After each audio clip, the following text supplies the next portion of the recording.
Bazongas are the burning fire at the heart of manhood.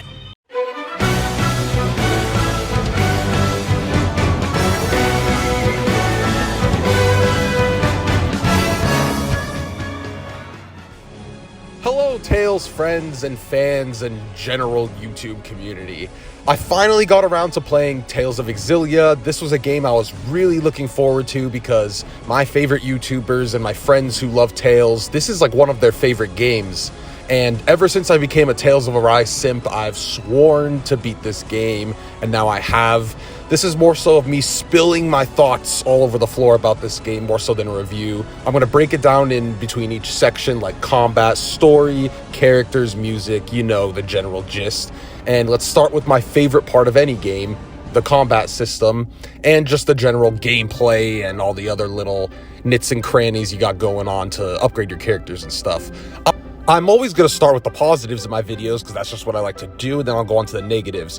I want to outline some really specific things I loved: the link arts, responsiveness of the combat, the different play styles of each of the party members and how in-depth they were, a really good upgrade system, and it's a lot of fun.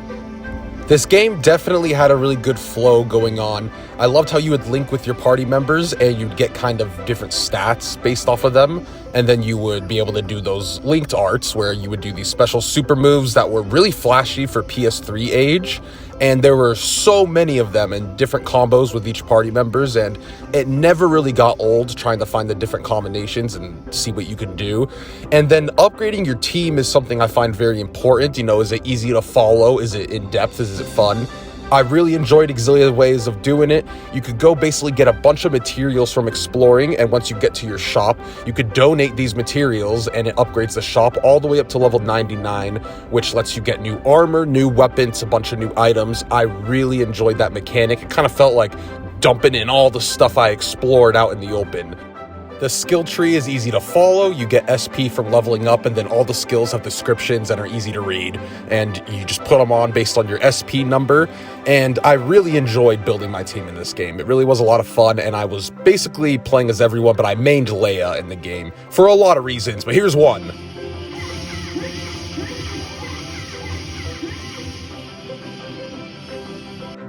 Now, unfortunately, I gotta go on to the negatives because I did have some issues with this game. I'm gonna go with them in order. I'm gonna start with item spam, and this was a problem in Tales of Berseria for me, and this leads into the combat confusion. I don't know what these old Tales games want me to do in terms of maximizing my combat by the end.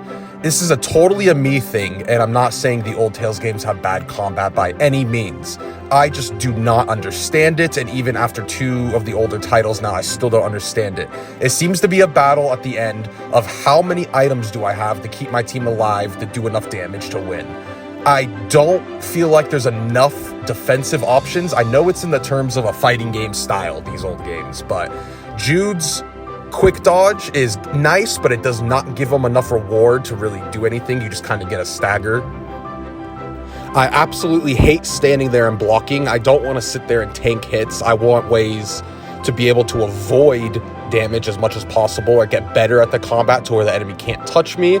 That's what I adored so much about Tales of Arise, was even if my whole team died, me as Alphen could no damage the whole fight if I was good enough.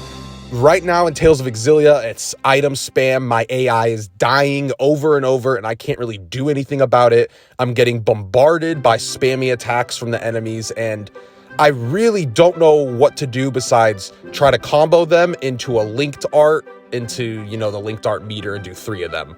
It had a good flow, but I still don't understand what I'm supposed to be trying to learn at the end of the day here. Most combat systems, I really, by the end, know what I'm doing. By the end of Tales of Arise, I was so strong and knew the game so well, I could destroy anything in that game. With Tales of Berseria and Xillia, by the end, I still don't really know what I'm doing. I don't know if my teammates are built correctly. I don't know the mechanics that I'm supposed to be maximizing to, you know, keep damage off me, or if I'm supposed to just be taking damage. Is that how these games work? You're supposed to be taking damage. And then I also did not like that sidestep. I'm not sure the exact name. It's when you hold L1 and you keep going to the side to smack them. You could really just sit there and do that for some bosses until they die. It takes 10 minutes, but you could literally do that to cheese it, and I just didn't like it.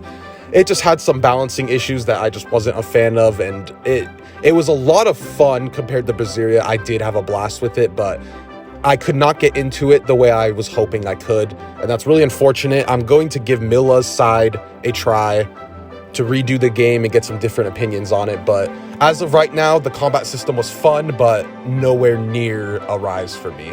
Not even close. Now to get on to the characters of the game, and I think this is going to be a lot more of a positive section from me personally. Let's start with Milla. Milla, I thought, was written great. I thought the entirety of the game, she had some good points that she wanted to do, and she wanted to basically follow her mission, and when she failed, she got back up and tried as hard as she could to fulfill it. I loved her design, I loved her voice actress, I loved everything about her. I really had no problems with Milla. I didn't get attached to her like I did with Xion in Tales of Arise, or Leia in this game. I will get to Leia, but I really did enjoy Milla's story in this game. Jude, I didn't enjoy so much. I really did think he was a well-written character. I just didn't really care for him like I did with Alphen or other male protagonists in JRPGs. He was cool, and I thought his motives were good, but there were some scenes I thought he went way too overboard and couldn't control his motions, and I know crazy things happened to make him act that way, but he got a little too crazy emotional for me, and he just wasn't my type of protagonist. Although I do think he was written really well, and there will be a lot of fans of Jude, and his gameplay style was really fun. I liked the way that he just punched shit all over the place, so really fun character. Leia is my favorite character in the game. I want to give her a hug. She is just so adorable. She tries her best at absolutely everything. She gives the funniest, wittiest comments at the end of battles. She's just such a genuine person and seems like she'd be your best friend. And I absolutely loved her gameplay, so I played her the whole game, and that really helped with it. And I also love her design. Everything about her is just adorable and really goes to like the style I love in making a female JRPG character. So I really did adore Leia. She was my favorite. I was not a fan of how the story really wrote her, but we'll go into that later. But I adored Leia so much. Rowan is an absolute beast. I loved everything about this guy. I have no complaints. He was wise, he was hilarious, he had a good voice actor, he was a good friend, and he had a good arc. There's really not much else to say about Rowan. This guy had me laughing my ass off the entirety of the game if he was not giving some wise, amazing message. So 10 out of 10 to Rowan. I wish we would have some older characters like this in your parties and some more JRPGs. He really brought an interesting dynamic with his age. So Alvin is a weird one. I loved Alvin to death the first 10 hours, and then, in my opinion, I just did not like what the story did with him, and I actually ended up despising this character. I thought his actions were way overblown for what his circumstances were. I understand he was in some deep shit, and he was, there was a lot. I don't want to go into spoiler territory for this review, but I thought he went way too overboard, and none of the party members should be friends with him. I don't want to be friends with him. I don't think any of the other characters in this game should be friends with him. I honestly think they should beat the shit out of Alvin. So yeah, that's my opinion on Alvin. Elise, she's fine. I didn't think she was like the greatest character in the world. I really kind of forget she's there sometimes, and I can't lie, some scenes she actually ruins, coming in saying, "I want to help my friends." Like, it actually ruins the scene. So I didn't really care for her. I could have done without her, but she wasn't like terrible. I really enjoyed her gameplay though. Her gameplay was top tier, but yeah, not my favorite character in the world, but not bad by any means. And then, oh yeah, and then there's Tipo. I hope you lose all your mana. Now I'm going to talk about Gaius and more of the side characters. I really loved Gaius. I thought he was an amazing written villain. He wasn't even a villain necessarily, and that's my favorite type of villain. He had some great dialogue, and some of the stuff he said was really true, and I thought they did him perfect. I have really no complaints about Gaius. He was badass. His lackeys, like Pressa and the other guy that I don't even remember his name, and I actually like to keep that for my reviews because I could still remember every Tales of Arise character and side character, but I can't even remember this guy's name.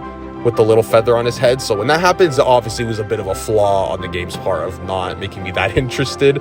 But side characters and villains were pretty fantastic. Now I'm going to get into the visuals and performance, and this is kind of a quick section, but this is also very, very positive. This game is absolutely gorgeous for a PS3 game, and this game has an art style that is just unmatched, in my opinion. Xillia doesn't even come close to this game. This game in each location makes you feel extremely immersed while you're there, and the skyboxes and stuff they have going on are just absolutely incredible. The game runs at a clean 30 FPS outside of combat and 60 FPS in combat. I was extremely surprised at how this game was visually and how it played. So yeah, that is a straight up 10 out of 10 for me. Now on to the story. Oh boy. So, unfortunately, this was my least favorite part of Tales of Xillia by a huge margin. I think one of my biggest problems going into this game is I saw so much positive reception for the story before I went in, so I was really like, oh, I'm gonna go in and love this just as much as Tales of Arise. And it just didn't happen. There were many story points I just didn't agree with, and I honestly just wish the story went completely differently. I really loved the beginning, and it was really cozy, you know, Jude getting out of class and meeting Milia, and they were going on an adventure. That was, like, amazing. I was like, oh, this is gonna be great. And then the first half went very slow, and I was kind of waiting for some shit to happen, and then I was like, it's fine, JRPGs get crazy in the second half. And it did what Arise kind of did, but in my opinion, even worse. And I know people will not agree with that, but from my personal experience, the game went way too crazy, way too, you know, plot twist. I had no clue what was going on. They had way too many terms like Spyrites, the Schism, the Spirixes, they had way too much crap going on. I had no idea what was going on at certain points. I like to be dead honest with my opinions on anything, and I just didn't enjoy the story in Xillia. It is what it is. Maybe Mila's side will get me to change my mind, but at this moment, I just didn't really click with the story in Xillia. Now I'm going to go into the miscellaneous, just like some random thoughts I have, and into the music, and more on those types of things. I thought this game had really good exploration, especially coming from Xillia, where I didn't really enjoy exploring. I loved the little caves they had in this game and certain branching paths where you could find certain things. I thought the music was fantastic in this game, but it was very small. I feel like there wasn't many tracks, but I don't blame that on like anything. I think that's just for the age it was, but yeah. So my final thoughts on this game was I had a blast playing it. Like, don't get me wrong, I had a lot of negatives, but I had an absolutely fantastic time playing this game. One thing that did kind of just disappoint me was I am really trying to find an old Tales game that just gives me the love I had when I played Tales of Arise, and it hasn't really happened yet, but don't get me wrong, I'm going to play all of them, and one could end up making me fall in love, just like I did with Tales of Arise. But I hope you guys enjoyed my review. Please leave me your thoughts in the comments, and we can discuss and everything. Just please keep it respectful, and yeah, thanks guys.